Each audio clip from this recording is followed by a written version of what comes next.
Qui est-ce qui aime l'Écriture? Qui est-ce qui aime la parole de Dieu? Amen. J'aimerais avoir un peu plus d'enthousiasme. Qui est-ce qui aime l'Écriture? Qui est-ce qui aime la parole de Dieu? Alléluia. Amen, amen, amen. Alléluia. Alors, le pasteur Joël, vous avez parlé de la Pentecôte. Hein? Qui est-ce qui se souvient? Amen, amen, amen. Alléluia. Alors, il nous a dit, c'est Jean-Baptiste qui dit, lui, Jésus, moi je vous baptise dans l'eau, mais lui, Jésus, viendra et il vous baptisera d'Esprit Saint et de feu. Et le pasteur Joël vous a parlé dans cette première partie du baptême de l'Esprit.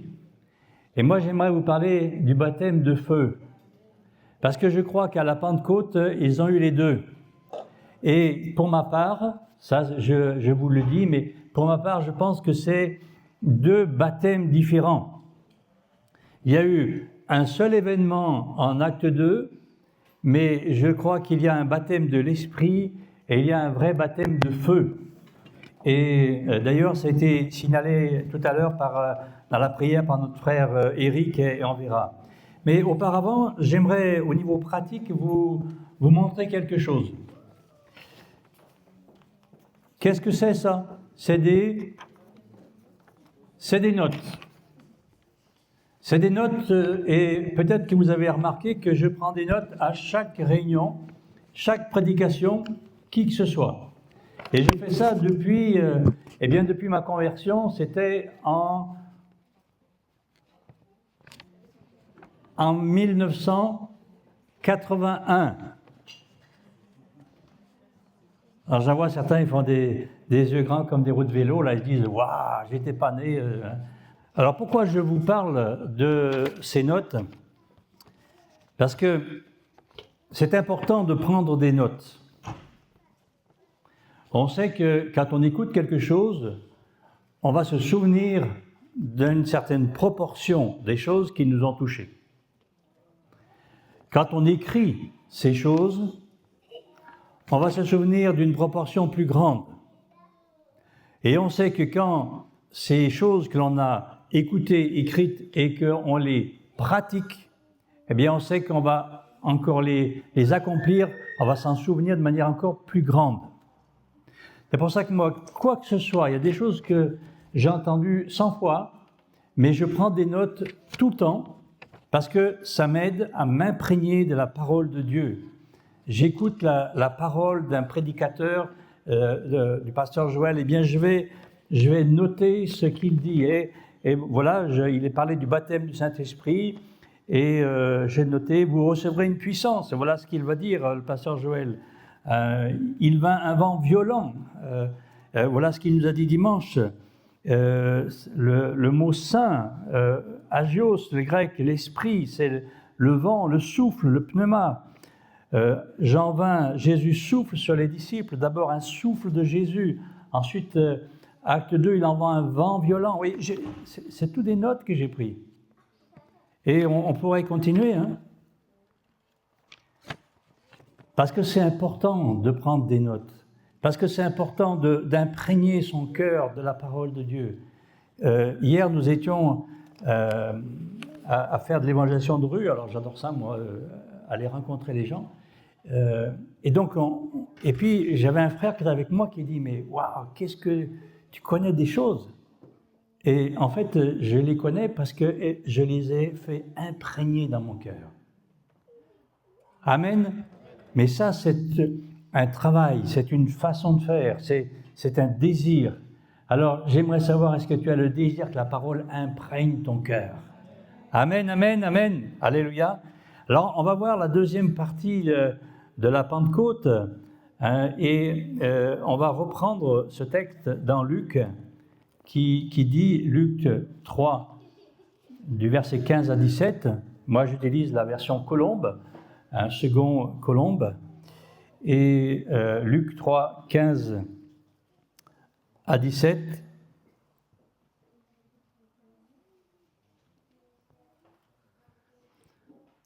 Comme le peuple était dans l'attente et que tous se demandaient intérieurement si Jean-Baptiste n'était pas le Christ, il leur répondit à tous, « Moi, je vous baptise d'eau, Mais il vient, celui qui est plus puissant que moi, je ne mérite pas de délier la courroie de ses sandales.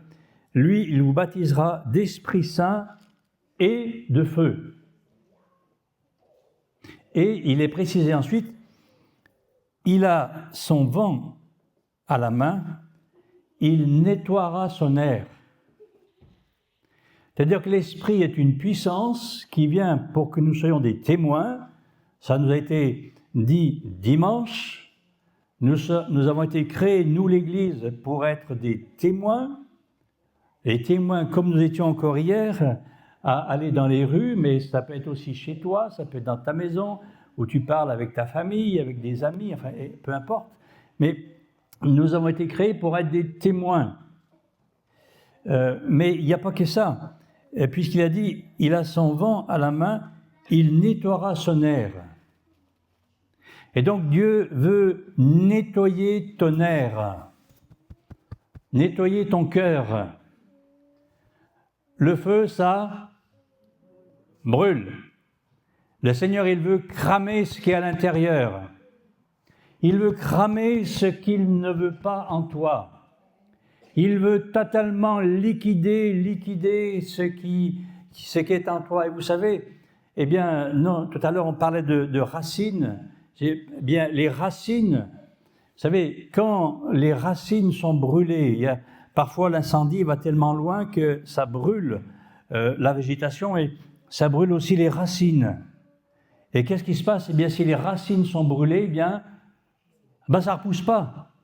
Et le Seigneur veut brûler non seulement ce qui paraît en toi, qui est mal, qui n'est pas sain, mais il veut brûler aussi les racines dedans.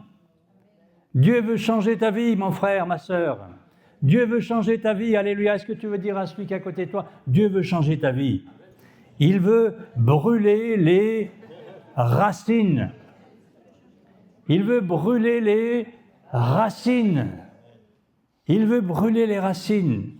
Alors, tout d'abord, comment recevoir ce baptême de feu? Et si nous revenons dans Actes chapitre 1, il y a une chose qui m'a quand même un petit peu étonné, ou tout au moins plutôt interpellé. Acte 1, versets 12 à 14. Le Seigneur est remonté au ciel. Acte 1, versets 12 à 14. Les anges vont dire aux apôtres, arrêtez de regarder en l'air, hein, Jésus est parti, mais il va revenir de la même manière. Et puis, au verset 12, alors, donc les disciples, ils retournèrent à Jérusalem depuis le mont appelé des Oliviers, qui est près de Jérusalem, à la distance d'un chemin de sabbat. Quand ils furent rentrés, ils montèrent dans la chambre haute où ils se tenaient d'ordinaire. C'était Pierre, Jean, Jacques, André, Philippe, Thomas, Barthélemy, Matthieu, Jacques, fils d'Alphée, Simon le Zélote, Jude, etc., fils de Jacques. Et le verset 14 est très important. Écoute, tous, d'un commun accord, persévéraient dans la prière avec les femmes, avec Marie, la maman de Jésus, avec ses frères, les frères de Jésus. Et il y avait environ 120 personnes, hein, verset 15. En ces jours-là, Pierre se leva au milieu des frères. Le nombre des personnes réunies est environ 120. Donc 120 personnes sont là. Donc on peut imaginer que c'est quand même assez grand, hein, cette salle. Mais moi, ce qui m'a arrêté, c'est il persévérait dans la prière. Jésus leur avait dit, attendez ce que le Père a promis, je vais vous l'envoyer. Hello! Ils auraient pu repartir à la pêche, hein? Ils auraient pu prendre quelques jours de vacances. Ils auraient pu faire plein d'autres choses, mais eux, ils sont restés dans cette chambre haute et ils ont prié avec persévérance. Et moi, je me suis posé la question, s'ils n'avaient pas prié avec persévérance, est-ce que le Saint-Esprit aurait été envoyé? Eh oh! Eh oh, eh oh! Si finalement tu ne pries pas, si tu ne demandes pas, si tu ne crois pas que ce qui a été promis par Dieu peut s'accomplir, eh bien, qu'est-ce qui se passe? Rien. Qu'est-ce qui se passe? Il se passe rien. Et peut-être que tu attends quelque chose, mais il ne se passe rien.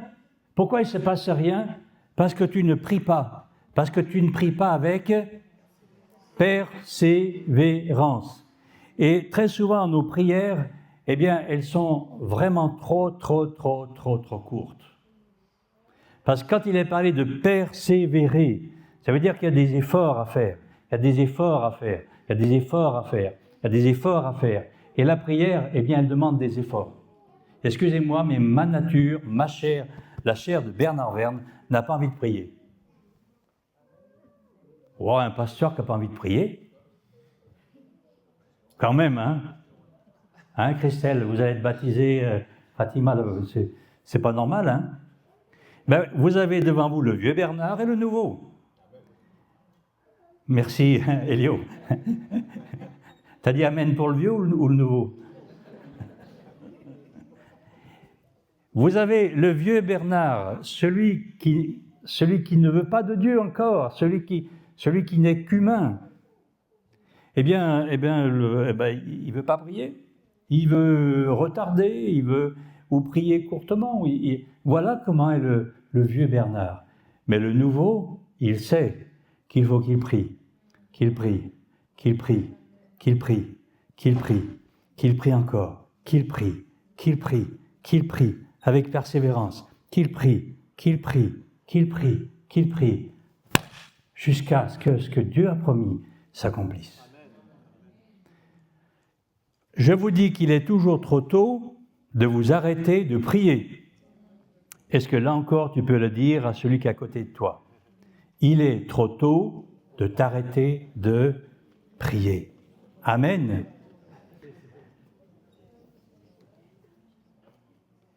Amen. Le baptême du Saint-Esprit, c'est donc ce que Dieu avait prévu, mais c'est aussi une réponse à la prière persévérante. Merci pour les 3 qui ont dit Amen.